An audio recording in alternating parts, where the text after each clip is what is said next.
Start in a general sense. In other words, divide your world, your personal world, into 4 categories. Call it my body, call it my work, call it my relationships, call it my house or my dwelling. And then as you define each of those categories, ask yourself, what do I want to see relative to this? What is the best thing about my house?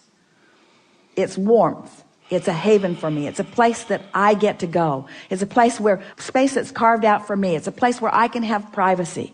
It's a place where I get to be. It's a place where I get to bring my things. In other words, these are the positive aspects of my house, my body, this vessel that lets me translate this physical experience into something that is tactile. This body that moves me around. I am more efficient than any machine. I have more flexibility and more resiliency. My genius, brilliant, magnificent body. My relationships. Identify the positive aspects of them. These people are so much fun. These people are so nice to be with. These people have created this environment. These people are managing this environment. These people are making the beds and cooking the food and fixing the highways. These people, so many people to appreciate. So much in your world to activate and to keep active and to remember. And so much of your world that really isn't worth keeping activated. It served its purpose. It showed you what you wanted. The step oneness of it is now done. It's no longer of advantage to you, you see. What do I want to keep active in my vibration? Do you believe that you are the creator of your own reality?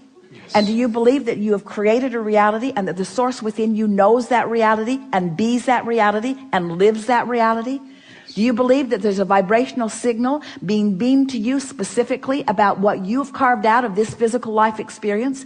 Do you believe that there is a reality called the reality that you created that exists, ready to manifest, really to be realized by you? Do you believe that? We know it for sure, you see, because we see it in its vibrational form and we see you allowing it to flow into your grid. Do you believe that you will recognize it when you see it? And do you believe that you have to see it before you feel it? Or do you believe that you have to feel it before you see it?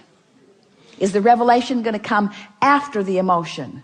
Or is the emotion going to come in response to the revelation? You know the answer to this, don't you? You are the creator of your own reality. The world is responding to you. Everyone that you interact with is a co-creator in the vibration that you've got going on. And there are no mistakes ever, ever, ever, ever, ever. There's never a vibrational mismatch. Law of attraction is definite and kind and consistent. Do you believe that you are the creator of your own reality? Yes. Do you believe that you have the emotional acuity to know what you're doing vibrationally? Do you believe that you have the ability to know what you're doing vibrationally and that you can change what you're doing vibrationally? Do you believe that you have the ability to focus under any and all conditions? Yes. Do you believe that everybody else is creating their own reality? Do you believe that anybody comes into your experience accidentally? Does anything unwanted ever come to you uninvited? Do you invite every single thing that comes to you? Absolutely. Do you believe that you can invite more of it deliberately? Do you want to create life by default, or do you want to be a deliberate creator? Do you believe that there is fun in deliberate creation? Absolutely. We want to say to you, it's where the only fun is.